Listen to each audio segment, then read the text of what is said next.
Hey lumber cyclers, today we're going to be taking a tour of the Nyle L200pro4 kiln that we just assembled into this shipping container. There's the control unit. So we're going to go through how we built it, the mistakes that are obvious that we've made, and I'm hoping that I can take these mistakes and learn from it for the next kiln that I build, and also let you guys at Nyle make sure that I didn't do anything blaringly obviously bad. So let's take a look. So moving into the kiln, now that it's open, first thing we did was place this guy down. I opened up the side panel. We've got everything running through here, our two data lines for the high pressure and low pressure system, which I used a diagram that was provided to wire that up. Everything's in there strong. These are the main power connections that get sent through this line. We just use basic clips. And our data lines, we try to keep 4 inches away at least. It's a little bit close there, but I think it's probably good enough.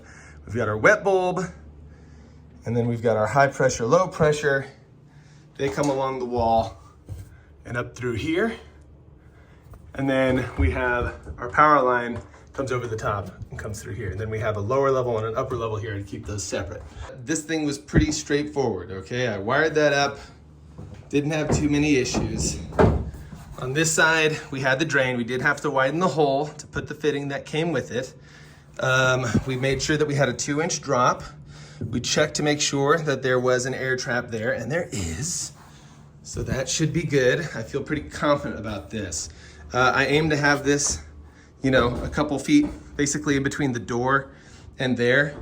We'll just use this as a backup because we're gonna be using the main sensor, which is over here.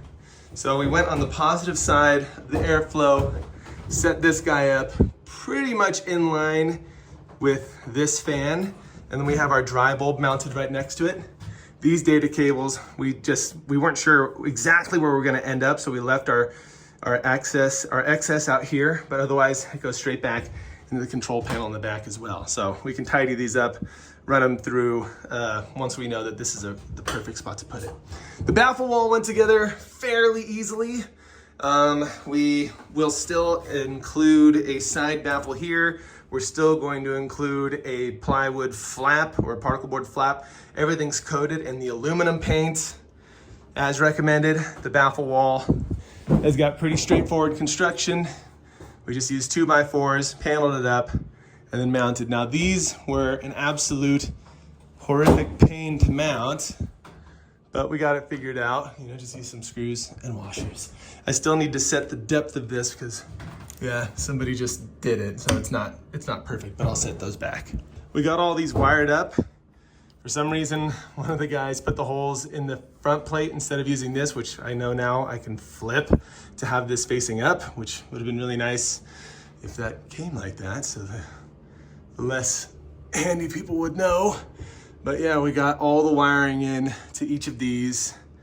We ran the thicker gauge wire. Everything was pre-wired in there, so that made it easy. I know in the manual it says that this should be on the positive side and the vent should be on the negative side, but I'm going with the stand method from Nyle, and I'm putting this on the positive side, and I'm gonna use this cover over the top to make sure that the fan isn't blowing it. But it's not even in direct line, it's pretty close, but I'll put that on there and block that off. So overall inside, we've got our wet bulb, our dry bulb, our RH sensor back there. The baffle wall is set up. We do not have a track system yet. We ran out of funding, but we'll add that in. In the meantime, we'll just hand load it for now. But yeah, here's where the drain's gonna go. We'll put something there to measure the amount of water coming out. I do wish it was higher up, you know, but we'll make do with that. We'll just have to get a special container. And then somebody was feeling a little extra motivated and built this over that fan. I don't know exactly why, we don't have it on the other one, but that looks nice. Keeps things from getting in. Okay, over here on the back side, I took the panel off of here just so we could see inside. We made sure that we tried to seal off our holes the best we could. These are the wires to the fans, and then there's our main power cable, and then the wires to the electrical, the vent goes that way. And then here on the bottom side is where we have our data cables. So we keep our power up above the grate, we kept our data down below the grate, and it all comes here. Now, I'm gonna recognize something.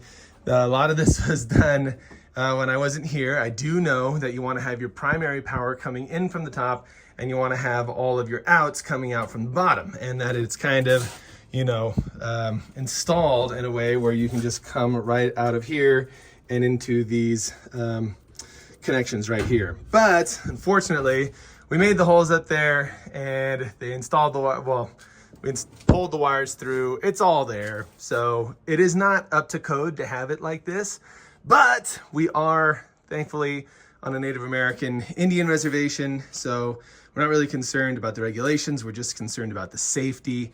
But we did, you know, as much extra as we could to make sure that, you know, we had things sealed. We used the sealed flex tube. We caulked the heck out of that.